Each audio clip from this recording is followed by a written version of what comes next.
All right, Cappy Chappy's 10 item challenge. I built a scrapper shack. It's a shack for scrappers. And these are the items I use right here. This is a bed. That's my bed. I use that wall section thing there, that couch. I use that filing cabinet, which I think looks like a dresser. That light, that turret, both of those are electric. That rug, that roof, because you gotta have a roof or else what's the point? And I forgot to put this in here. This railing, that's 9 items. Wait, there's one, wait, the one right there, the windmill. So, check it out. Hopefully you like it.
So, as we tear this apart, I'll try and kind of walk through it. There's a few things that were little happy mistakes.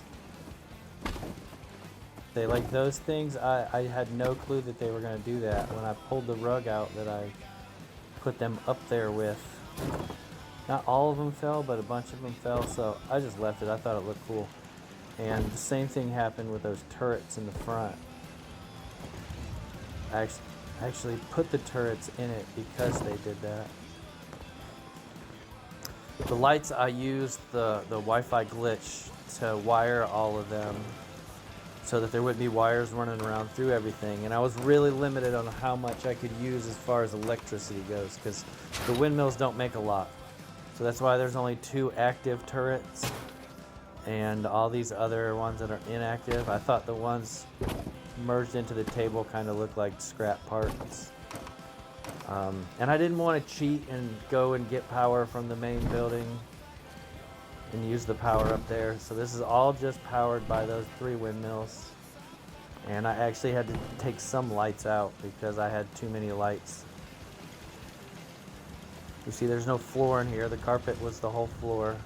I used Grandpa Gamer's Wallinator 3000 to make those, but I set it up to where I was able to do 2 side by side so I can make the wall wider.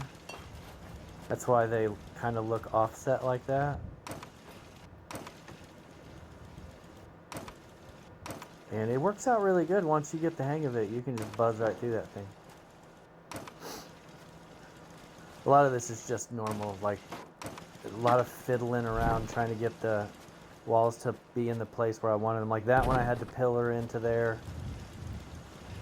A few of them I was able to snap, and then once I snapped them, they were good. Like you see that, it all moves as one thing. The turrets are just sitting on the bottom one, which is, I used the rug drop after the 2 filing cabinets were apart. I put the turret in there, and then rug dropped it on top of the bottom one. So both of the things are sitting on the bottom one. I thought that was pretty neat. I didn't know that you could do that.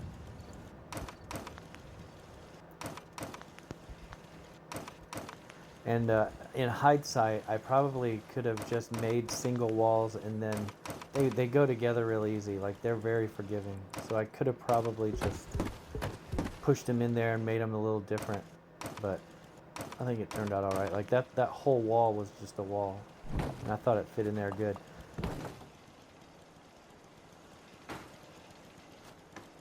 I didn't want to make it too nice, but at the same time, I assumed that they had all the same parts to work with.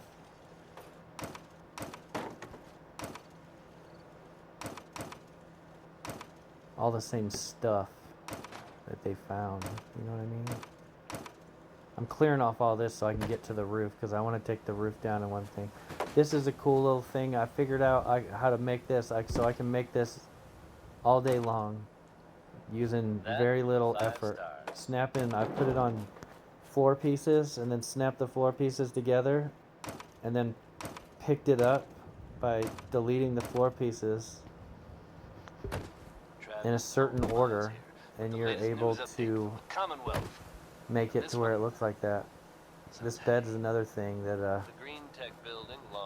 it just took a lot of deleting and redoing and restarting before I got it to where everything laid exactly like I wanted it to. I thought that was pretty cool. It turned out good. That's true. It's a little unsettling. Those guys meant business. And the roof is just, I pillar glitched both of the roofs together. That's 3 different ones. They're all sitting on rugs. And I just pushed them in there together. But in this case, I delete one here. I didn't mean to. I meant to take them all 3 apart, but I accidentally deleted it when I was trying to delete the rug. Keep your wits about you, folks. Oopsie. And don't worry. At this time, there's no reason to suspect. I probably should have recorded this part when it was daylight. In hindsight, I probably should have had more light, or at least turned my light on, but my bad, sorry. Please forgive me and my hindsight.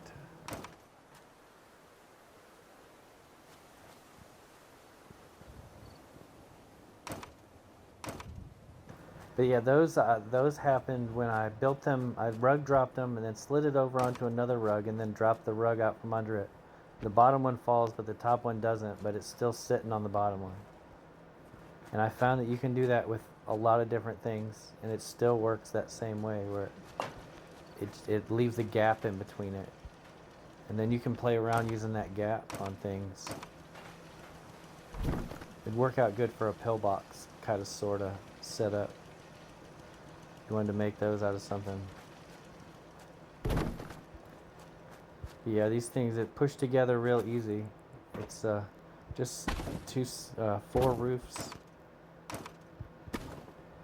and it was pretty forgiving pushing them in there like that. And once I built the roof, I was like, okay, let's see how I can snap walls onto this. And that's how I came up with the shape of it. It wasn't planned at all. I pushed that truck from down the hill up here, and the robot, I pushed it up the hill with the robot and then just threw the robot in the back so it looks like it's got a rocket motor. But yeah, that's the 10 item build. Shout out to Cappy Chappy for throwing down the challenge. I had fun doing this, and it was turned out pretty good. I thought. Shout out to Fighting Molder for turning me on to the challenge. Shout out to Grandpa Gamer and Oldie Noodle for the tools to do it.